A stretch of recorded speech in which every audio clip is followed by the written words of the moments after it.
आपल्या देशात हा प्रकार सारखा ते मुघल साम्राज्यासारखा प्रकार सुरू झालेला आहे.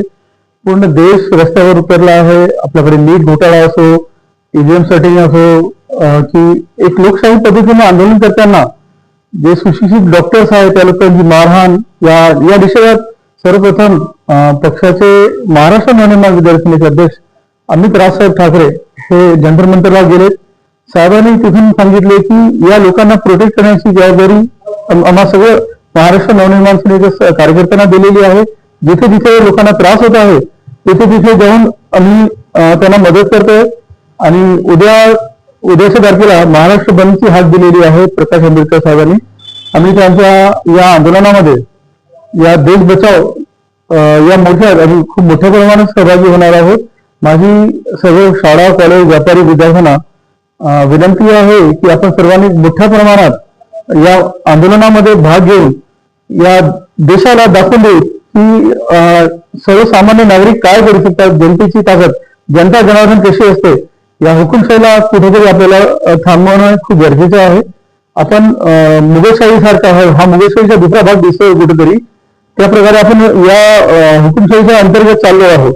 यांनी जे डिसाईड केले, जे निर्णय केले, नीट घोटाळ्यामध्ये यांनी ते बोलायला तयार नाही. आम्ही तिथे आंदोलन केलो आणि त्या मोठेगावर सरांना आम्ही त्यांना अरेस्ट करायला लावलो. त्यानंतर नीट परीक्षेसाठी हजारो लाखोच्या संख्येने विद्यार्थी रात्रदिवस काम करून अभ्यास करून जर त्या पैशावाल्यांना निकाल भेटत असतील तर ते काय कामाचं. त्यावेळेस पण अमित साहेबांनी पुढाकार घेऊन नीटच्या विरोधात पण स्टेटमेंट दिला होता. आम्ही महाराष्ट्र नवनिर्माण सेनेचे सर्व मनसे सैनिक जनतेच्या सोबत आहोत.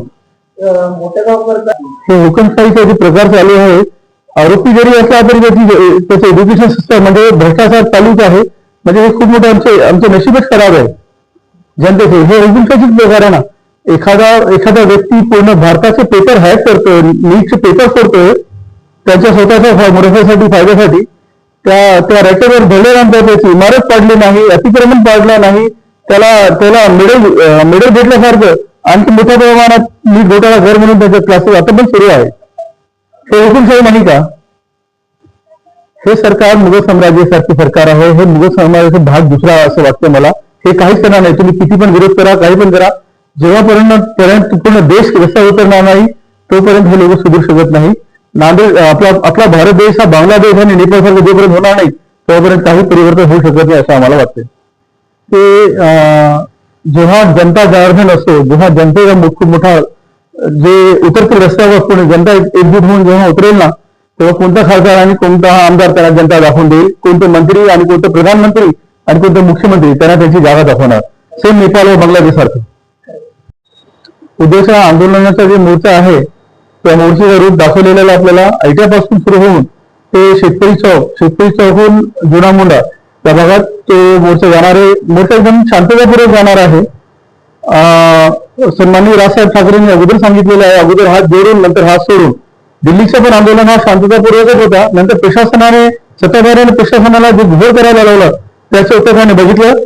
महाराष्ट्र नवनिर्माण सेना काय आहे हे महाराष्ट्राला चांगल्या प्रकारे माहीत आहे. आम्ही शेवटी मनसे सैनिकच आहोत. आम्हाला त्या तयारीत उतरू देऊ नका, माझी विनंती प्रशासनाला.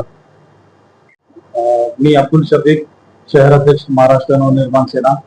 आताच आमच्या जिल्हाध्यक्षांनी सांगितल्याप्रमाणे नांदेड शहरामध्ये वंचित बहुजन आघाडी सर्वपक्षीय आंदोलन जे होत आहे उद्याचा, हा आंदोलन शांततेच्या मार्गाने व्हावं अशी मी सर्व जनतेला आवाहन करतो.